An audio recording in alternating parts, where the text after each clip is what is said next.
तो guys recently air India 171 crash जिसमें करीबन 260 लोगों की मृत्यु हुई थी, उसकी एक इन्वेस्टिगेटिव रिपोर्ट सामने आई है and obviously everyone is interested to know कि आखिर हुआ क्या है। आइए सबसे पहले समझते हैं कि ये रिपोर्ट पब्लिश किसने करी है। See this investigation is being carried out by air accident investigation branch, a UK based agency जिसका काम है ग्लोबल सिविल एयर एक्सीडेंट्स को इन्वेस्टिगेट करना, और अपेरेंटली इसकी क्रेडिबिलिटी काफी हाई है। आइए अब समझते हैं कि इस रिपोर्ट्स के फैक्ट्स क्या हैं।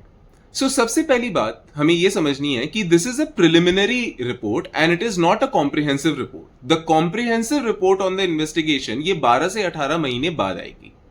दूसरी बात, यह माना जा रहा है कि एक्सटर्नल फैक्टर्स जैसे बर्ड स्ट्राइक्स या बैड वेदर या किसी तरीके के सैबोटाज की वजह से ये क्रैश हुआ है, इसके चांसेस काफी कम है।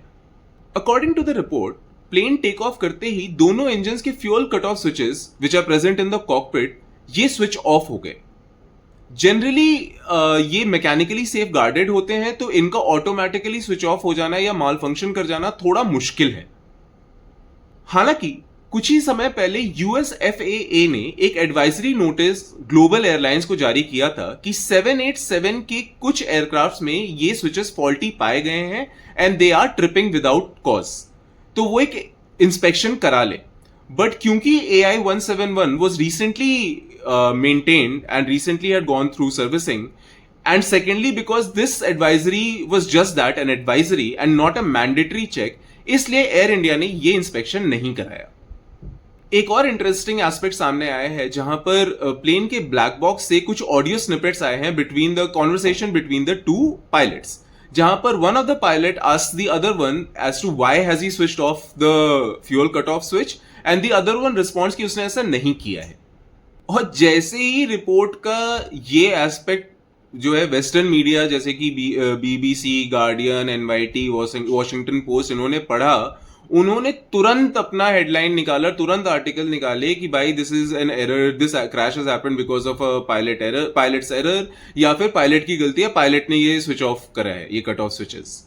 मतलब इतनी जल्दी तो फूफा लोगों को शादी का दावत खाने में नहीं होती जितनी जल्दी NYT और वॉशिंगटन पोस्ट को ये आर्टिकल्स निकालने की थी।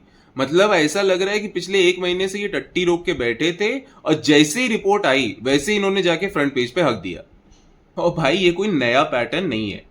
पिछले साल आप लोगों को याद होगा बोइंग के 2 विसल ब्लोअर्स जॉन बार्नेट और जोशुआ डीन ये सामने आए थे। इन्होंने बोइंग के क्वालिटी चेक प्रोसेसेस के ऊपर कई बड़े सवाल उठाए थे। कोइंसिडेंटली इन दोनों का ही within 30 days of each other इन दोनों की डेथ हो जाती है। John died of a suicide and Joshua died of some infection. देखिए मुझे तो इसमें से काफी जेफरी एप्स्टीन वाइब्स आ रही हैं। इनकी डेथ के बाद BBC और NYT जैसे मीडिया हाउसेस ने काफी कोशिश करी कि वो इनकी डेथ में पूरा फोकस इनकी मेंटल हेल्थ और डेथ बाय नेचुरल कॉजेज वाले एस्पेक्ट पे रखें, और इवन इन्होंने बोइंग के विसल ब्लोइंग एस्पेक्ट को बहुत ही कम कवरेज दी, जो कि मीडिया हाउसेस के लिए करना कोई नई बात नहीं है। पर देखिए सवाल ये है कि why are these media houses doing this? See, not only is Boeing a $120 billion company, it is also a very intrinsic part of the American military industrial complex. Boeing सिर्फ एयरक्राफ्ट नहीं बनाती, ये जेट्स भी बनाती है, radars भी बनाती है, ड्रोन्स भी बनाती है, सैटेलाइट्स भी बनाती है। साथ ही साथ Boeing is also a very integral part of the UK defense complex because they also make key components of UK radars and helicopters. इसलिए जब भी बोइंग की क्रेडिबिलिटी के ऊपर हिट होता है या बोइंग के स्टॉक प्राइसेस नीचे जाते हैं तो UK-US डिफेंस कॉम्प्लेक्स पूरी तरीके से हिल जाता है, और इसीलिए मीडिया हाउसेस बोइंग को नए दामाद की तरह ट्रीट करते हैं।